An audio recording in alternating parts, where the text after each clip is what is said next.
So I think a key theme that we heard about throughout the morning today was trust, right? Do we trust the government? Do we trust the experts? Do we trust a nurse and a nun and a structural engineer? I can't remember who else was on that panel. But who ultimately do we trust to get these big questions right? And this afternoon, we're going to get right into that question. So for this next panel, we've got Michael John Gorman, who is the director of the MIT Museum, who's going to steer the ship for us. And he will be joined by Drew Endy, associate professor of bioengineering and a senior fellow by courtesy at the Hoover Institution and at the Freeman Spogli Institute for International Studies at Stanford University. Wow, making me work on that title. As well as Sam Lipson, Senior Director of Environmental Health, Public Health Department at the City of Cambridge. So we got some local politics represented, as well as Joy Zhang, who is a professor of sociology and the director of the Center for Global Science and Epistemic Justice at the University of Kent. Michael, please. Thank you. Please come on, everybody, and we'll grab a seat. So, just before we start, I wanted to give a huge vote of thanks to the people who are working behind the scenes to make today's event possible, particularly Kate Silverman-Wilson. Kate has done an amazing job in this, and also Nick, who's invisible to us, but is right behind there. Thank you so much, Nick, for all your help. So we are going to hear a very short audio clip just to set the scene for our next session about the topic of trust and governance. So let's hear it. Mayor Vellucci, I understood that the federal government, however, did have safety guidelines, and won't they initiate these safety guidelines in inspecting the biological Let me tell you laboratory? some facts about the federal government. We had planned to hold an open forum at 7 o'clock on Wednesday, and the federal government didn't release their information until 5 o'clock that very same day. And I received a telephone call from Harvard University on the Sunday, which was the day before, 2 or 3 days before the Wednesday, and said to me that Washington was going to release this information Wednesday at 5 o'clock. The guidelines. The guidelines. And if they had received the information, they would be very happy to send it to me. Now, why did Washington release this information 2 hours before a city council meeting in the city of Cambridge? Then you ask me to trust. Excuse me. Is this what you want me to do? Trust? Let me. Trust. So we do speak a great deal about trust in science these days. There's often we hear that there's a crisis in trust in science and in scientists.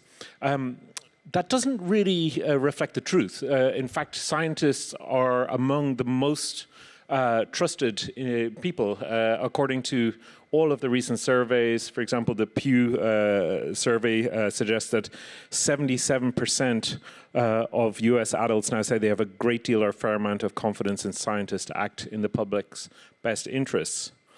However, while scientists are trusted, institutions appear to be increasingly distrusted. So we've seen institutions, for example, higher education, as a very striking example, subject to significantly falling levels of public trust.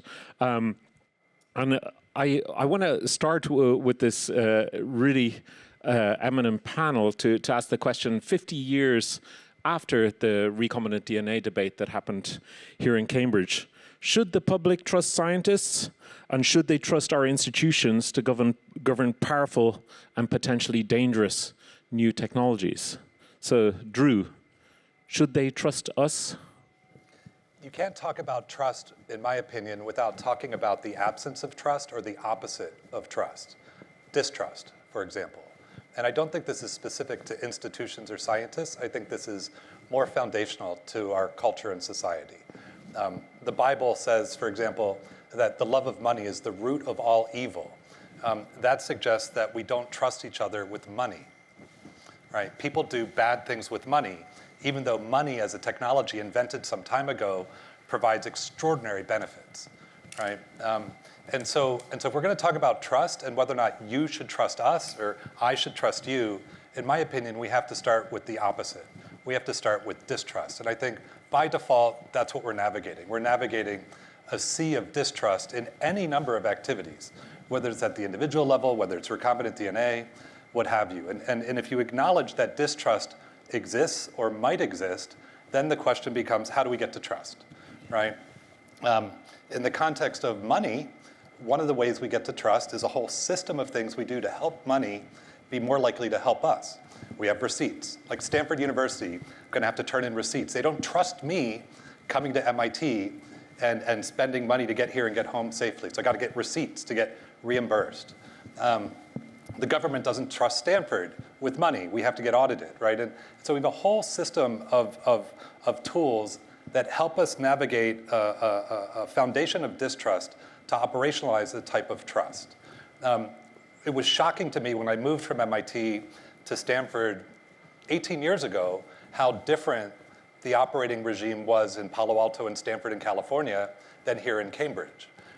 Here in Cambridge, we have the recombinant DNA governance framework. One of the things I was involved with when I was here at MIT was a company that was started, and we had to get a permit to do recombinant DNA work in the city.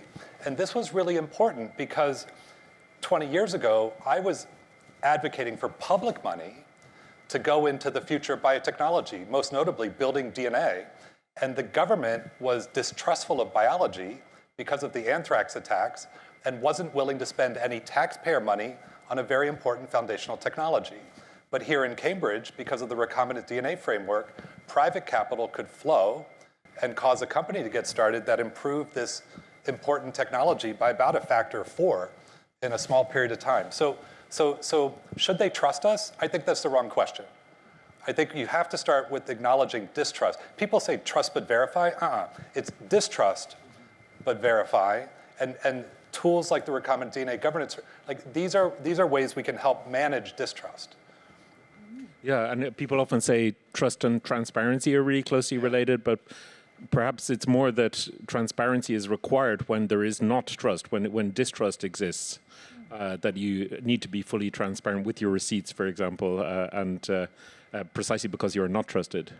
I want to hear from, but I think there are important design choices in terms of how you develop systems to navigate transparency or lack thereof. There are limits in terms of what you can do with transparency where transparency goes to the government for reasons of concentration of power within an oppressive government.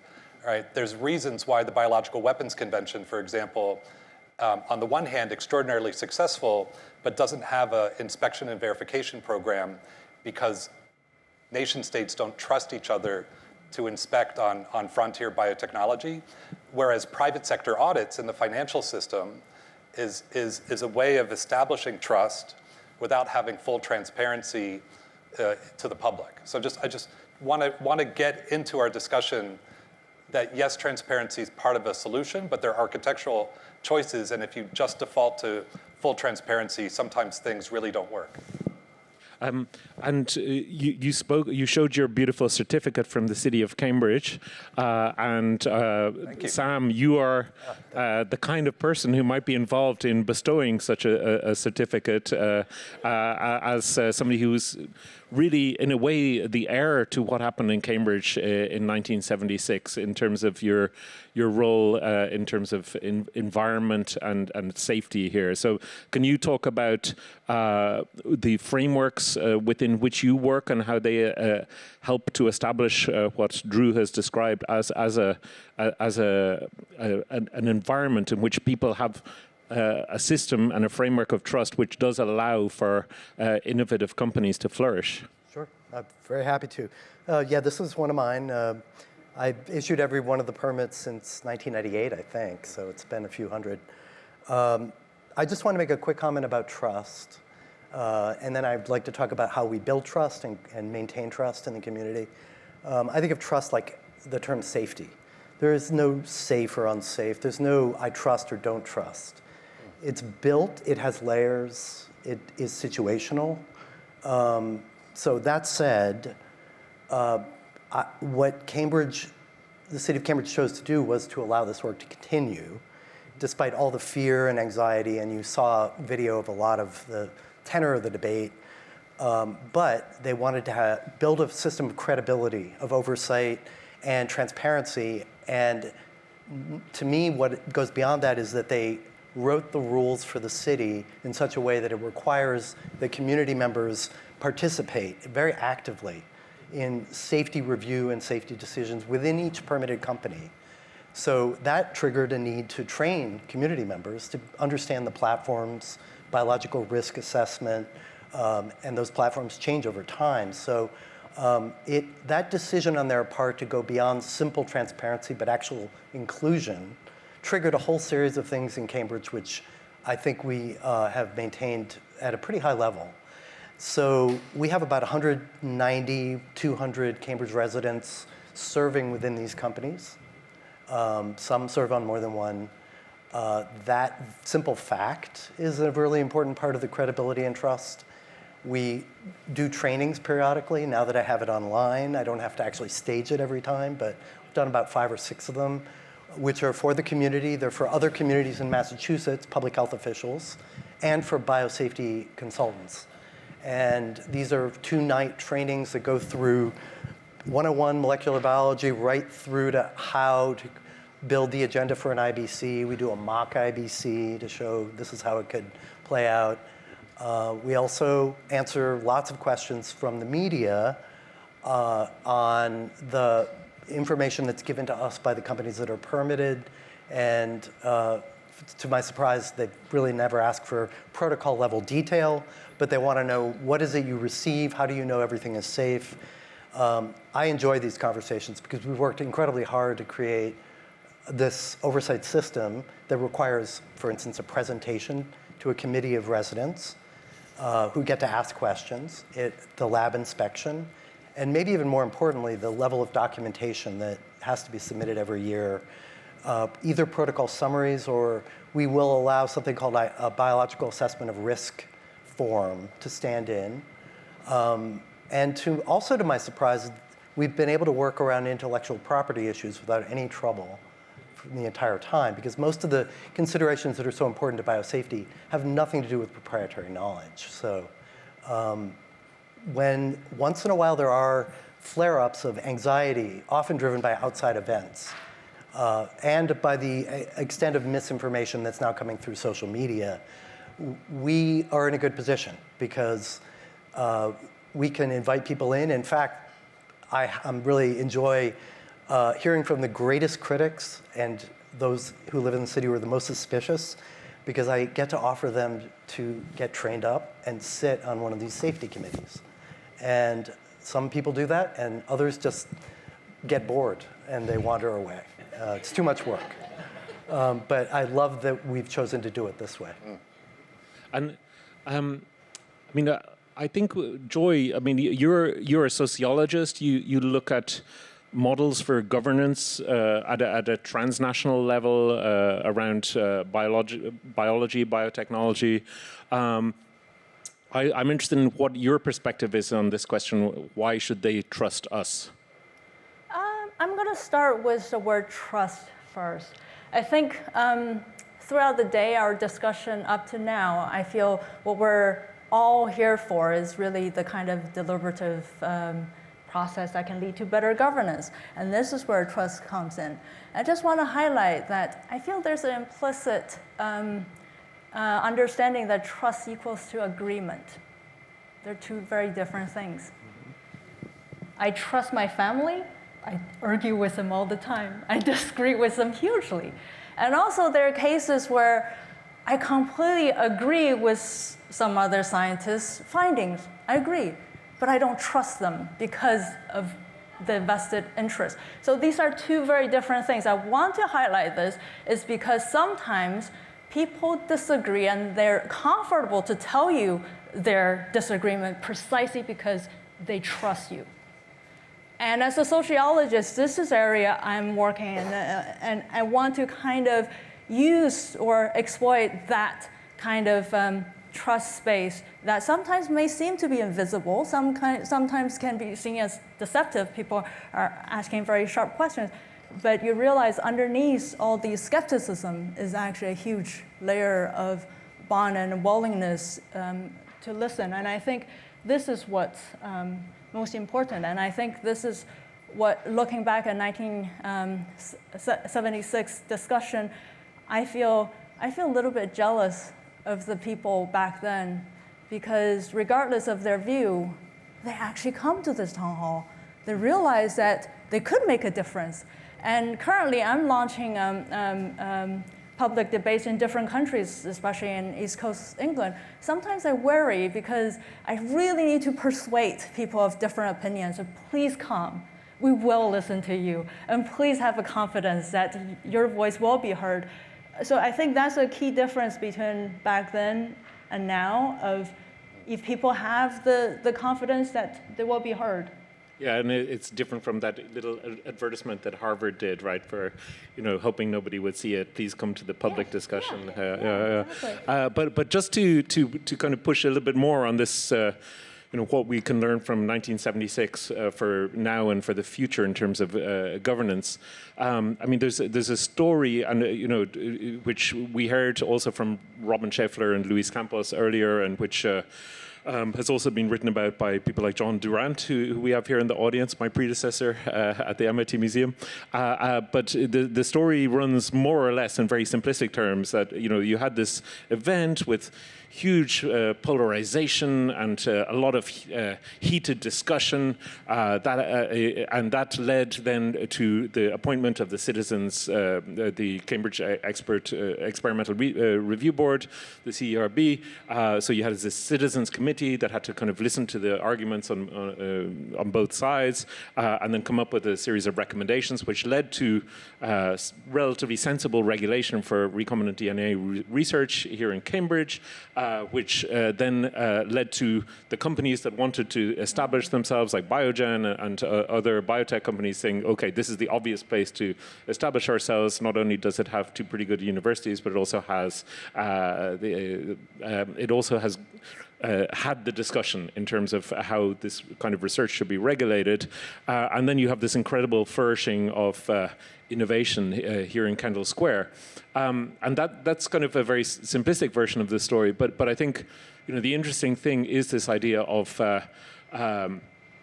polarization leading to public engagement, leading to regulation, leading to innovation, and sort of challenging some of the narratives around innovation flourishing where regulation is absent. And I'm wondering, right now, as you think about this from the point of view of your ideas around governance of science and research, how should the public be in that loop? How is it something that necessarily happens at the local level of a Cambridge or a city hall, or is it something that one can really do on a more global scale? Because many of the challenges that we heard about in the last session, for example, are really global challenges, and so some of them are hard to kind of necessarily pinpoint locally. So it would be maybe strange if Cambridge did its own regulation for AI, for example, compared with the rest of the country. So what can we really take from 1976 in terms of that piece of public involvement that was so visible there, from your point of view, Joy, and then I'd love to hear from the others too. I think the 1976 was really interesting. It's after a solemn, after a national discussion, and they took it into the locals' hand. And I feel there is a lesson to be learned there. That is, if you think everything at a global scale, you can't really relate to them, and it's easy to get overwhelmed that, what can I do? And you kind of lose yourself in that overall debate. And the beauty of 1976 is town hall is just really, not too far from your home, and it's a conversation you can talk about, and you won't have to bear the burden of, oh my goodness, you're going to affect human race for the next few generations. It's just really about what you want the city to be. And I think that provides a connecting point to everyday Jane and Joe, and this is what the current science, especially the avant-garde science, really needs to do, because the science is developing at such an accelerated speed in a way that one cannot understand unless one relates to some sci-fi. And that kind of disconnection will create indifference. And as sociologists, indifference is worse than skepticism. And I think starting from bottom up is really important. Another thing is that it's from these models, if you do it well, it can build confidence to others that say, hey, dialogue can still work. Although we have all these ideological divide, although we may not disagree, but we can still have a civilized adult conversation. And even if it's in a kind of a small bubble, once you demonstrate that this can be done, and it may inspire some other people to have a different kind of experiment that's adapted to their local context. And in terms of governance, although I do work on global governance, but I don't believe in scaling up. I believe in scaling out. Say more about that. What do you mean by that? So I always say that my aim is to enable differentiated but coordinated social uptake of science. That is, we have to respect that different communities have different priorities, and they may see things differently, and we should respect their choices. And this is what science is for anyway. The science is developed so as to expand our life options, not to narrow it down to just a few categories. But that kind of more enabling and kind of a liberal approach to social uptake have to be done under the condition that we're not stepping on each other's toes. For example, certain red lines cannot be crossed because this is perhaps offensive to us as a humanity. Or certain things cannot be done in a certain way because you may be endangering or you may be curtailing other people's life options.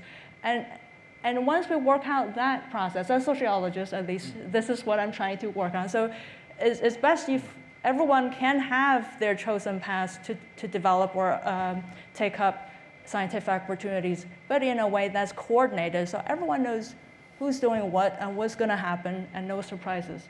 That would be an ideal world for me.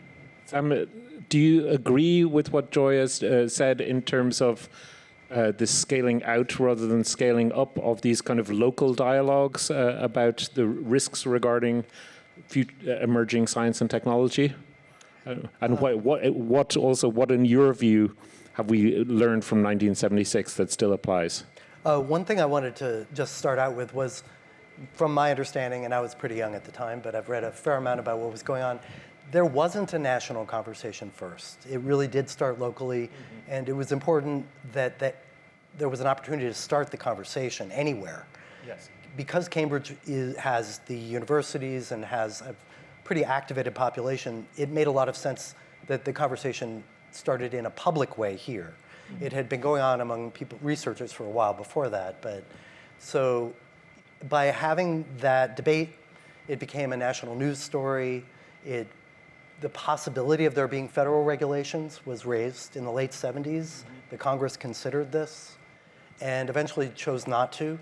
They said, we'll stick with the guidelines. That'll be good enough. There'll be no formal penalty. It won't be a law. When that was a hot moment, I think, and when that passed, there really was only the local communities left.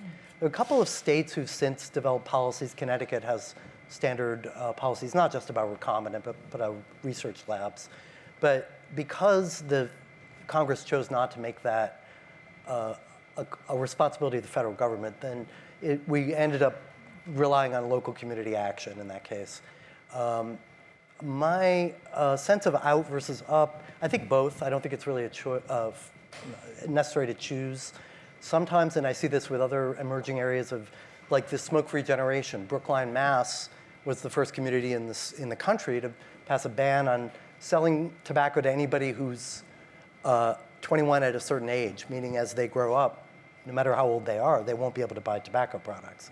Britain is doing this now. Here's an example of how pushing a local policy that's kind of, forcing people to ask difficult questions can, and often does, result in it being adapted at a state level and then at a federal level. So there's a mechanism for it to become a national standard. even if it started locally. But in the recombinant case, it's interesting because it was really tied to towns where there were large research institutions. So it was a very local. I'm sure that almost nobody else outside those areas, even to this day, puts a lot of thought into that. But it became kind of a proxy, I think, a battle for the level of mistrust of institutions that had come out of the 1970s. And a lot has been said and written about that. But when it became clear, for instance, after the Church Committee reports, some of the things that were being done on our behalf internationally, the Biological Weapons Treaty that we did not sign on to, there was quite a lot of doubt about military and federally funded work. And so that's a national issue. That doubt was particularly concentrated in research communities with research institutions. So yes, up and out. And Drew, you've been involved in things like the National Biosecurity Council, and you've been involved in these national and global levels of governance around, for example, synthetic biology, an area in which you're really a pioneer. But in your view, how do we get from those kind of local dialogues to kind of larger frameworks for governance, or do you feel that it's more like a kind of a distributed network of public conversations that then more in the sense that Joy is describing that we require? It's a good question. It's work in progress. Let me give examples of things I think are working well and things that are challenging still. But before I want to come back, and my lab has 2 political statements on the walls if you were to come visit.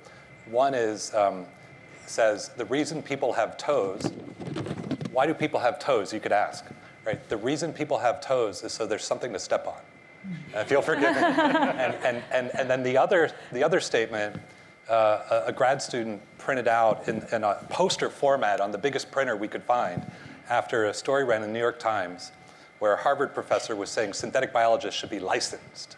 And in response to that New York Times article, the student put up, Orville Wright did not have a pilot's license. And so I just wanted to offer those reflections back. And it doesn't just map to scientific freedom, but it's like when you're doing something for the first time, it can be hard. And to operate within what feels like a set of encumbrances, it's like, what are you doing? Like give me a break. I'm learning so much that I didn't fully appreciate or understand. I'm really grateful to be back here, and I love how you just mapped safety and trust. Like, you've changed my mind instantly, so thank you. I wouldn't undersell the importance of what the city of Cambridge is doing and has figured out. The iGEM competition that we started at MIT had to get a permit from you. And this is a genetic engineering Olympics now with about 5,000 students a year. It no longer happens in Boston, it meets in Paris. And so each year there's 500 different student-led projects doing biotech stuff I'd never imagined. One of my favorites recently was a team from Germany working on a dandelion from Kazakhstan, I think, that has a lot of latex in the root. But if you've ever tried to weed dandelions, the roots stay in the ground. So they wanted to change the morphogenesis of dandelion roots. They're more like carrots. So you could farm latex with dandelions. Stuff like that. So, but by the way, half of those students are from China. Because of the recombinant DNA governance system figured out here in Cambridge, and because iGEM got started here, that has now promulgated globally, including into Shenzhen and you name it. If you want to change the practices of governance around safety or security within the cohort of people who are approximately 20 years old, change the judging requirements of iGEM. And then the next year, you've now promulgated an upgrade, right? So don't underestimate what getting it right at any one place can quickly, like, I think that's one of the neat things about now is we can connect people together on platforms that are imperfect, but really let people interact in different ways. And so you could take a local solution and promulgate it. And note in the example I'm giving, there is no government involved beyond the city of Cambridge. And even then, you're not reaching in across the Pacific to another nation state, but the algorithm, the solution is promulgating. Do you see what I'm getting at? Mm-hmm. So this I think is really important. There's a wonderful interview from 1999 with the BBC and David Bowie, mm-hmm. the artist, and he's being interviewed about the internet and email, and the BBC correspondent is just like, it's just a system for delivering email. And Bowie's going, no. The internet is, he says, an alien life form. We have no idea all the things it will do. He's absolutely right. And I still think of the internet, for example, as being young. Like we mostly still don't understand. So this is an example of something that works well. You get a local solution, you can promulgate it globally through a platform. I'm one of 2 people on Earth, to my knowledge, that served on the National Science Advisory Board for Biosecurity in the United States, which was set up by Jerry Fink and the National Academies, and then the Smallpox Committee of the World Health Organization that oversees research with live smallpox in Russia, and it used to be in the United States, and I'm honestly not totally clear what this situation is. The way we govern research with pathogens at a national level or international level depends on the pathogen, and sometimes it works and sometimes it doesn't work. Before the COVID-19 pandemic, I thought the smallpox governance framework was nuts. Mm-hmm. Couldn't do any research with live smallpox unless you got permission from this committee, and you could only get permission if you proposed an experiment to make a better diagnostic, better treatment, a better vaccine, and we needed one of those. And only then would you ever get a chance of maybe getting a go-ahead. And we have to inspect your labs in person on the regular to see if you're following best practices. It just super high transaction cost. Didn't make a lot of sense to me. Then a pandemic happens, the 1.9. And we all have this question, where did the virus come from? Which is a really good question. And I can't tell you the answer. And that's leading to a better question, why is it hard to answer your good question? What's changed in the last decade or 2 that makes it hard to answer questions about where viruses come from? Well, one of the things that's changed is building a virus from scratch is nothing special. Yeah. I have a second-year PhD student at Stanford who built 300 bacteriophage genomes. Like when I had my lab at MIT 20 years ago, we blew our entire budget building 25% of one genome because we just couldn't afford it. So our governance frameworks at a higher level, the national level and international level, are struggling to navigate fairly significant changes in the tools of biotechnology, and we're not navigating those well. But yeah, just to push you on that, and I'd love to hear the others as well. When I remember the early iGEM days when there was, the FBI used to come into iGEM and this data center, and you'd have workshops on bioterror and bioweapons risks and so on, with the FBI showing these they had these little cards showing Ebola and so on. But at that point, things were not moving at anything like the pace they are now. So you just spoke about the fact that your student can create 350 bacteriophage genomes in a very short period of time. So how can our governance mechanisms possibly be agile enough to cope with that? And how is it really enough to kind of hope that good local examples will kind of bubble up and then spread? I mean, how can they hope to compete with the pace of the scientific developments? So maybe Drew first, and then let's hear from everyone. I admitted before this is a work in progress. We have to work on this. It's not a done deal. Okay, you're referring to supervisory special agent Ed Yu, who's now retired.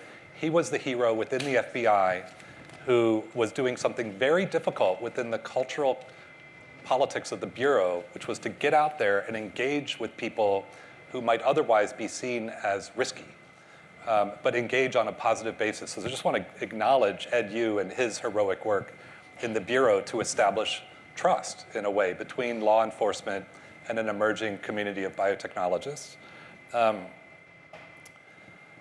There's something I'll surface at an international level and then pass the baton. 20 years ago, I don't remember nation states accusing one another of having offensive bioweapons programs, which was a blessing. That has changed in the last decade. So if you go to the State Department website 4 years ago, 5 years ago, or today, you'll see that the United States of America accuses Russia and North Korea of having an offensive bioweapons program. And then we suspect that China and Iran have the same. And then the Russians accuse us, and the Chinese accuse us. This is not good.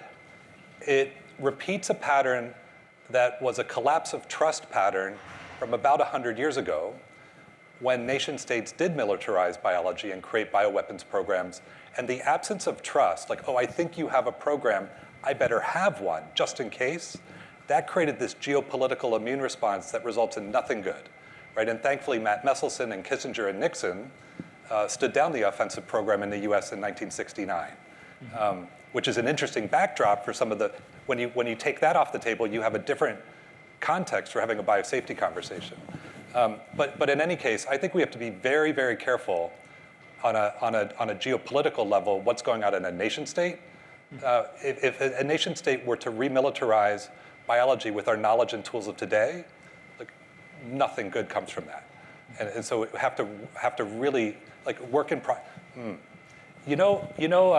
Trump and Xi are having summits, right? There was a summit of the two presidents in Beijing. Imagine you had a magic teleprompter and you could put anything you wanted coming out of the mouths of the two presidents as a joint statement. Here's something I wish for them to say at their next summit. The United States and China stand shoulder to shoulder to end and prevent forever the scourge of bioweapons, right? Like those sorts of things are not yet happening, but are examples of things where, and I loved your comment, we don't have to agree, but I liked your, two dimensions of trust and agree or disagree. But anyway.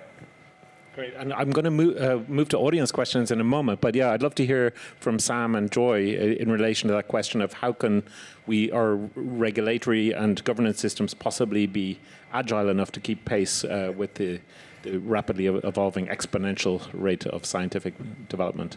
Thanks. I like the question partly because it gives me an opportunity to really highlight the intent of the local ordinance and the intent at that time of the debate at City Council. It was about safety. It was about safety of the community, safety of people who work in laboratories. Mm-hmm. They within the domains of the NIH guidelines, everything that was within those four corners. It was not intended to impose use policy or limitations on future research. Not to say that people did not have concerns about that. People were already aware of the biological weapons risk. But by being specific and deliberate about what did impact the local community and saying there are national conversations that have to happen about how we control science within the scientific community, what the federal government is willing to fund or not fund, that is not what we have to worry about locally. Mm-hmm. So that's another lane. And to the extent that communities have tried to address some of the global impacts of the research going on, when Boston, about 15 years ago, the BSL-4 was built over there, they went through a new round of local debate and discussion. I was on the Boston Biosafety Committee. They included language around dual use, which from my point of view, and I even said, listen, I've had to enforce our version without dual use, and it's pretty tricky. There's a lot to learn. There's a lot of new technologies. You have to keep up with them. It's really hard for a local community to make judgments about whether there may, in fact, one day be dual use. I understood why they included it, because it was this creeping concern. This BL4 lab that is now present over in Boston was not well introduced. People were not sold on it, and it was done through a back or a side door. So, Can you tell people where that is? Yeah, the National Emerging Infectious Diseases Laboratory. That's over next to the Boston Medical Center at the end of Fort Point Channel and in the South End. At Boston University was sort of ushered it in. They were going to be the host and are, but they needed coordination from the city and the federal government. And so there was a lot of campaigning to bring in that BL4 laboratory to Boston as an anchor. I think this was always misunderstood, and I disagreed with it, but the idea that by having such a prominent laboratory, that it would become an anchor to draw and create the equivalent of Kendall Square over the river, right? They called it Crosstown, and they wanted to have a new bio neighborhood and They saw everything that Cambridge had done. But somebody probably misinformed them. A BSL-4 laboratory isn't actually an anchor for the sector.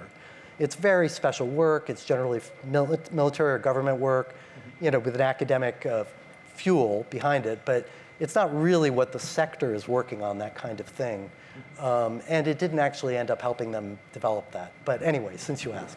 Yeah. Thank you. Yeah. Joy, how can we keep pace? I just want to refer back to Drew's example of iGEM and biosecurity. I think this is a perfect example of scaling out. Because what iGEM does, I think, was brilliantly, is not having just one set of criteria. Start with one set of criteria. Not all team is conform. But what iGEM really did is inspire a generation of young scientists, especially from the Global South, to reflect on, does this biosecurity procedure work for us?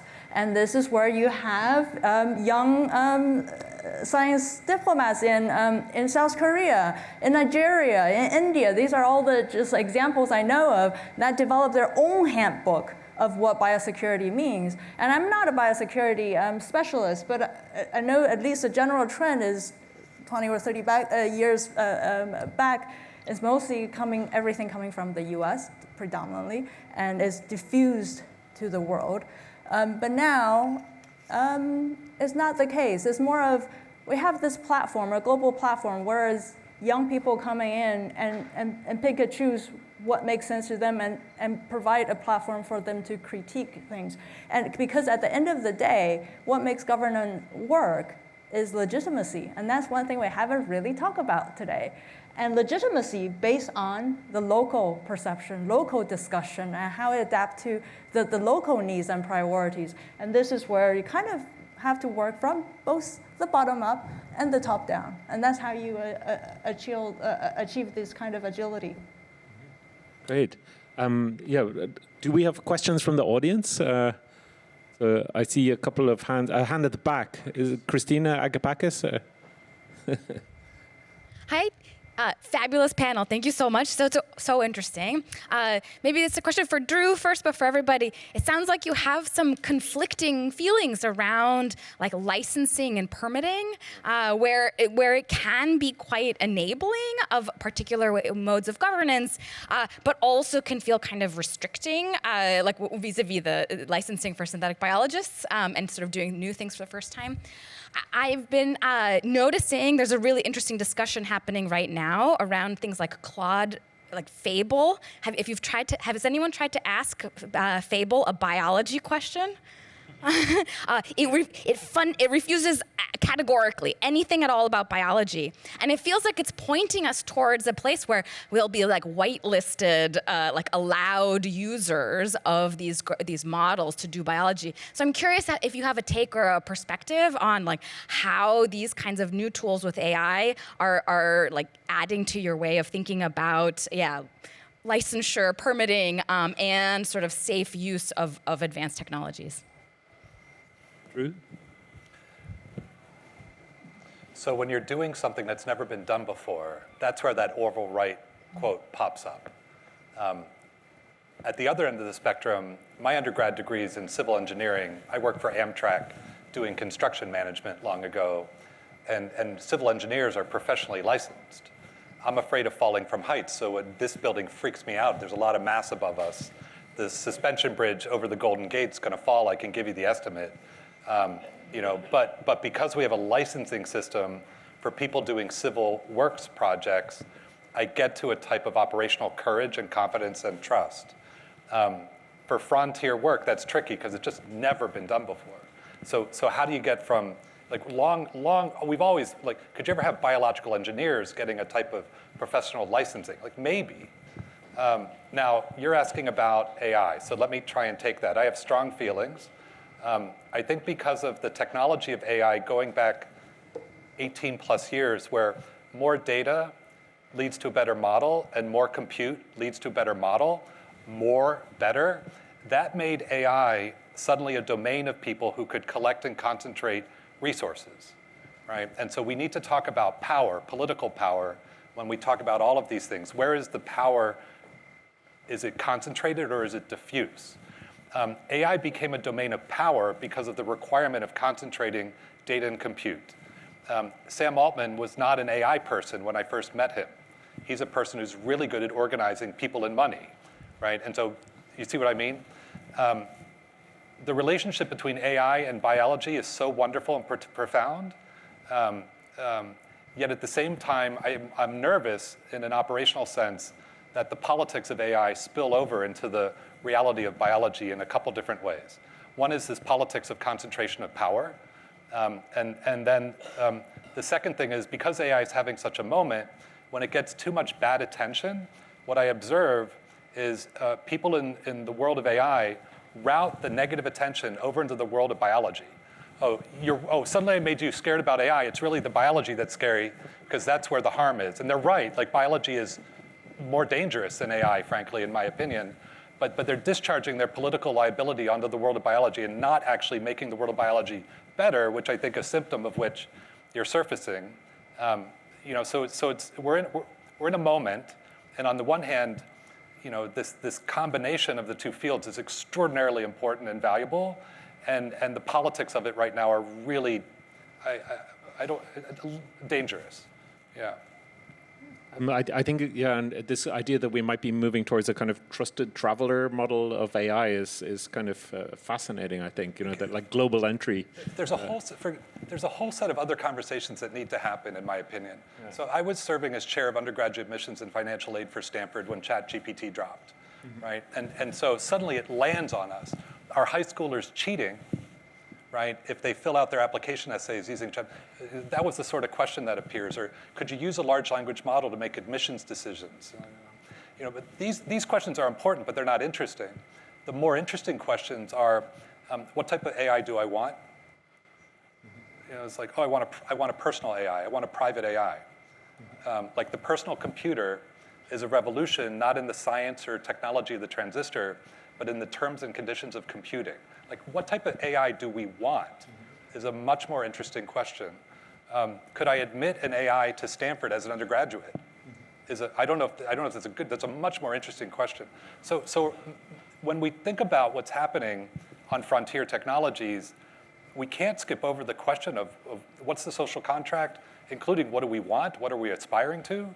And when you get into systems where there's just unilateral concentration of power and action, then we're at risk of just not having that happen. Do we have more questions from the audience?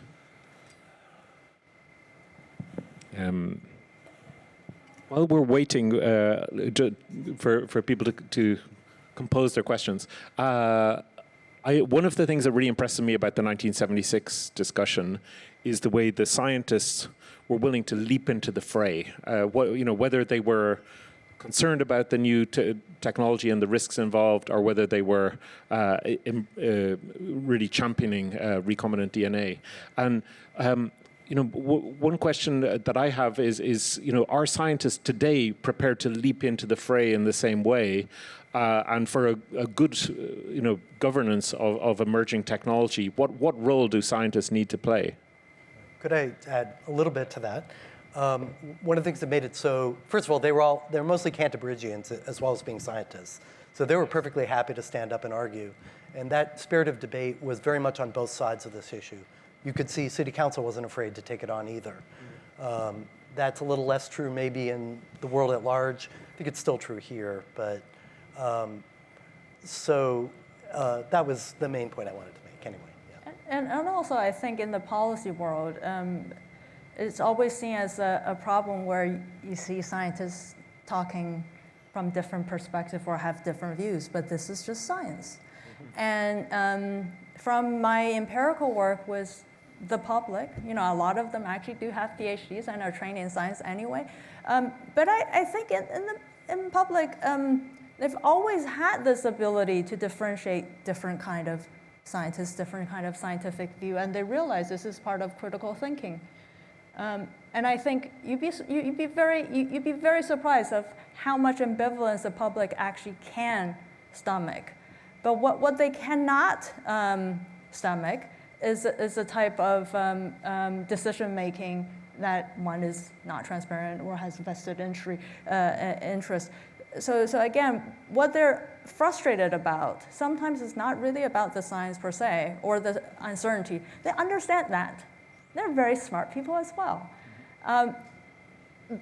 But sometimes I think the language can be deceptive, that they can't really always articulate in a very clear way, where we cannot really make visible that their actual frustration is about who's making the decision, on what basis, for how long, and who's going to benefit. Thank you. More questions? Yes, there's one up here. Yeah. Phil's got a question. There's one there, and then, yeah. Hi, I'm Alistair Spunzel from the Science History Institute in Philadelphia. A lot of the discussion throughout the day has been about the degree to which people at various times have thought of recombinant DNA as something wholly unique, something very distinctive either from other practices of science or other kinds of threats. I'm curious, particularly from Sam's perspective, in your everyday work, how unusual is this recombinant DNA aspect of your permitting and your other everyday work? Are there 1,000 other forms of human activity that are more or less the same from your perspective, from a regulatory point of view? Or is this something that's really distinctive in the history of Cambridge and very distinctive to this day in your everyday work? Thanks for that question. I appreciate that. I'd say it's got a unique history here. It came in at a unique time, and it got a level of attention that other emerging technologies did not get. It is not unique in terms of the questions, these broad questions that have been raised, even locally, and a request on the part of our elected officials to have, they think so highly of us at the city, but to take on some of these questions. So we have actually a series of, that I think are largely inspired, we've undertaken a series of sort of public processes around emerging technology risk other than recombinant. And I don't know that we would have done that in the way that we did, or at all, if we didn't have this track record from having done this earlier.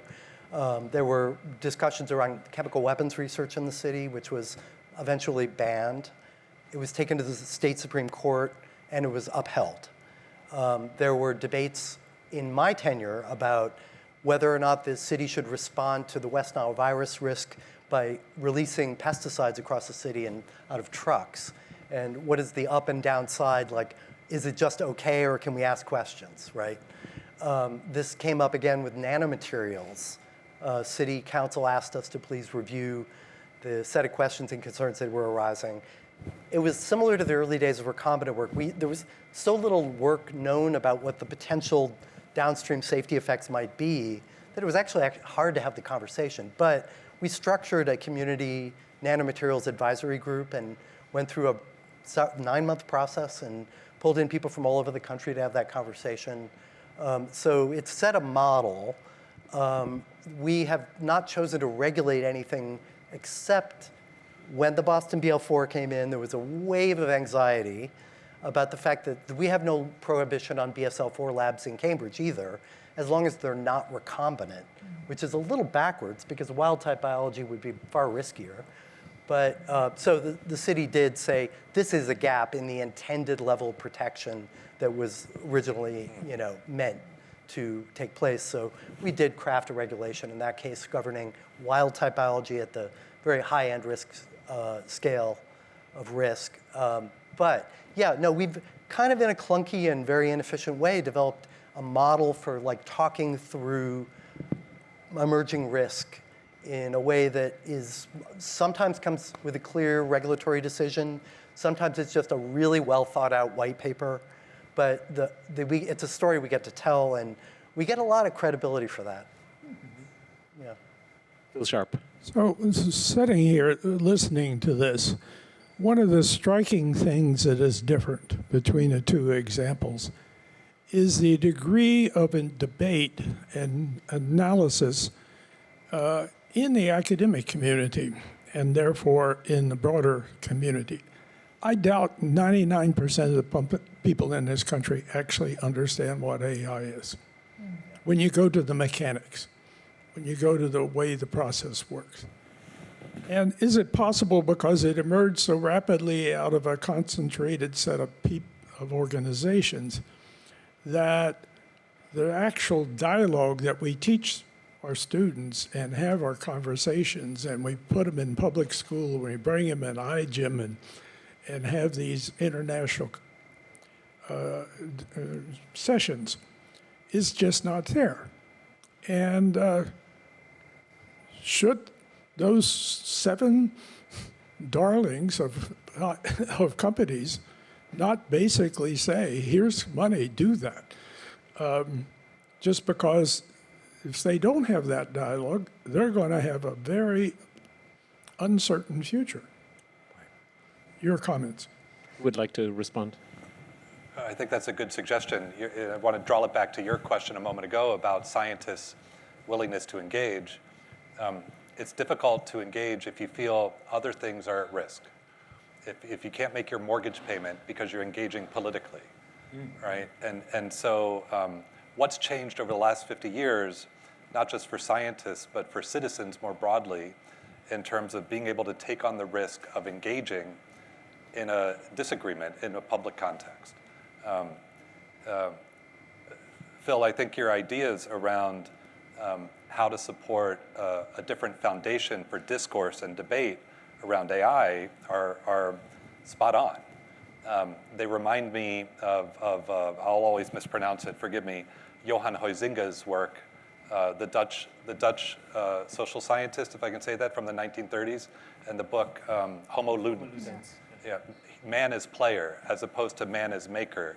And as I understand the argument, forgive an engineer, play as an act predates culture. If you think of puppies biting each other, they're learning how to use something very powerful in a way that's trustworthy. I'm going to bite you, but it's not a real bite. You can trust me, I'm telling the truth.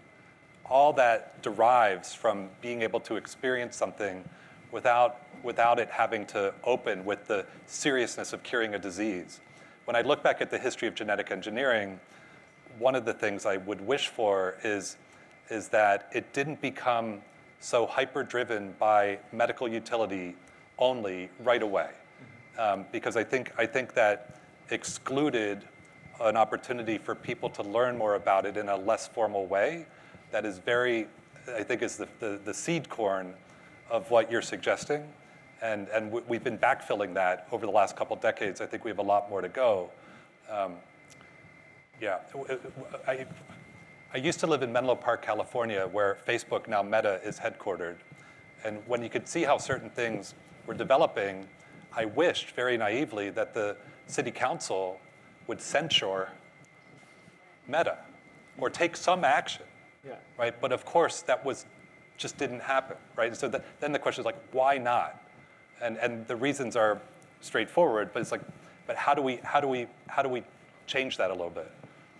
I could see a campaign beginning now with some Californian city councils quite soon.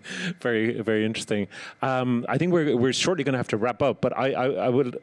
Did you want to quickly respond on that question? I just have two points.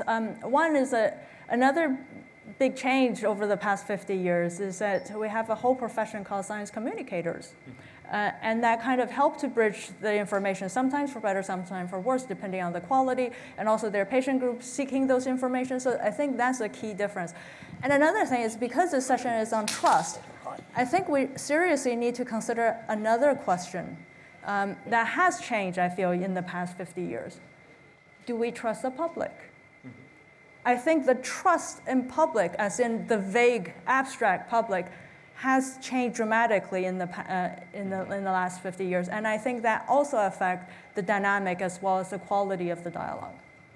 That's great. I mean, I want to close with asking each of you, and perhaps Joy, this will connect with what you've just said around trusting the public, which is a really important point. But what is a dream and a nightmare of future governance of science for you? Like, what is a dream, an ideal scenario, and a nightmare scenario from your point of view? My dream scenario is everyone see their citizenship as scientific citizenship. and not seen as something that's an add-on. But this is a very basis for you to act or enjoy the right of your citizenship as well as obligations. And the nightmare? And the nightmare would be people are so happy with their little bubbles and they feel indifferent. All they need is a phone screen, and that's it.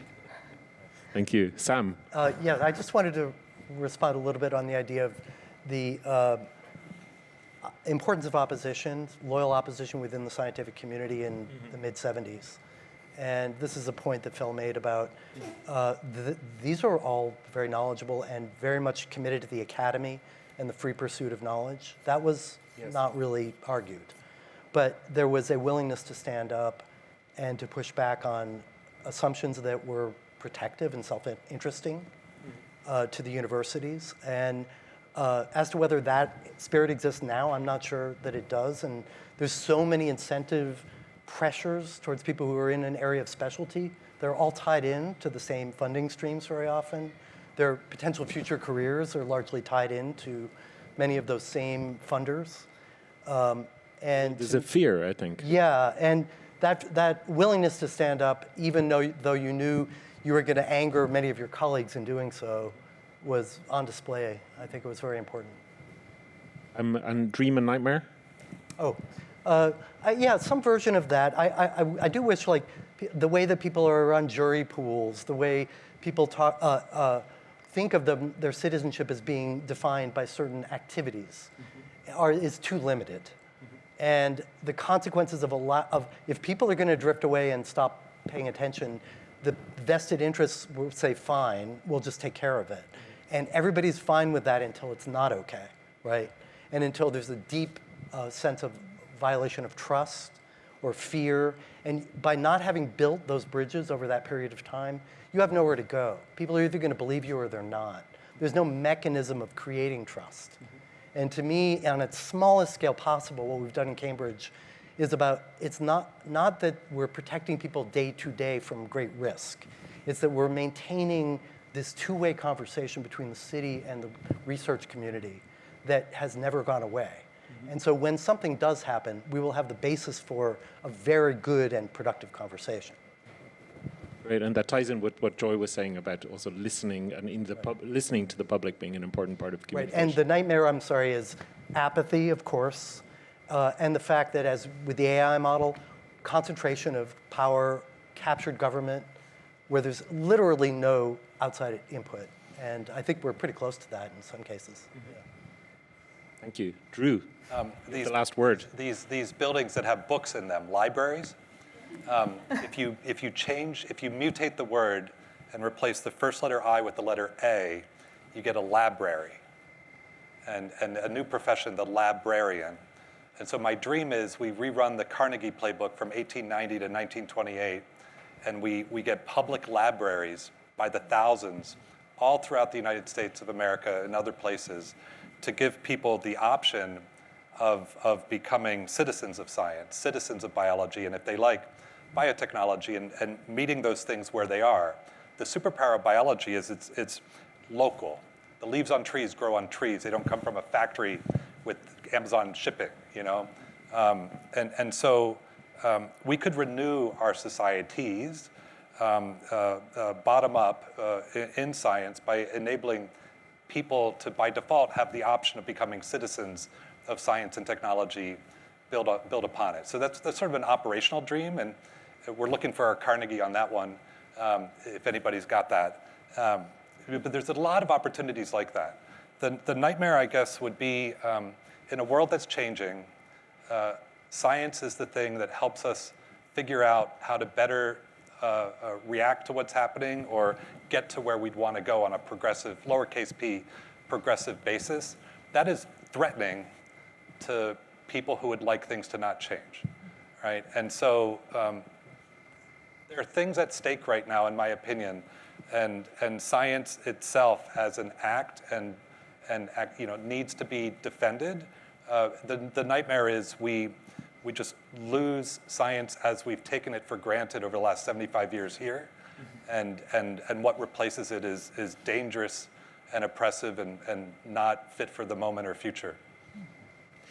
So, sorry to end on a bit of a downer. Well, let's just do libraries instead. I love libraries. Yeah. Thank you, amazing panel. Thank you so much to my panelists, Sam Lipson, Joy Zhang, and Drew Endy. And thank you all for this conversation.